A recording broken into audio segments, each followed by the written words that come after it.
Narcissism is a product of a toxic environment. It is a curse that can carry on from generation to generation, from great-grandparents to grandparents, and then your own parents and siblings, and your own children. Unless this generational curse is broken, it will carry on into generations to come. A person is not necessarily born a narcissist, but the values and trauma parents put their children through will define who becomes a narcissist in a household.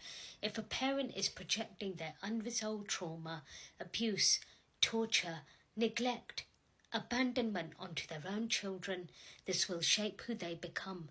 The generational curse of this is that dysfunction is all that is known and learnt, and this is passed on.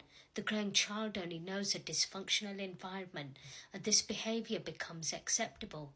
If you look back far in dysfunctional generational family, abuse is acceptable, and there is a denial that there was any abuse.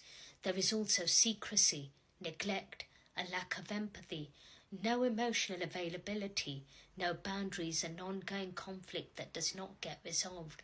In that household, some will become narcissists and others will become extremely empathetic and codependent.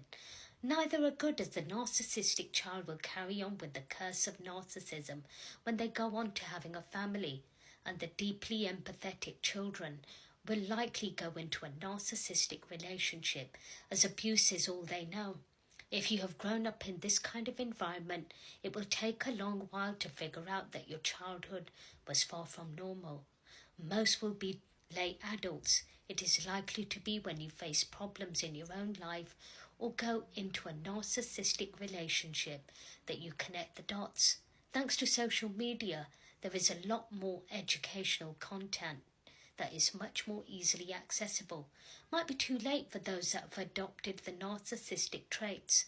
Narcissists do not change. For those that recognize generational narcissism and have gone into a narcissistic relationship, get yourself into therapy. You can try and break the curse and teach your children good morals and values.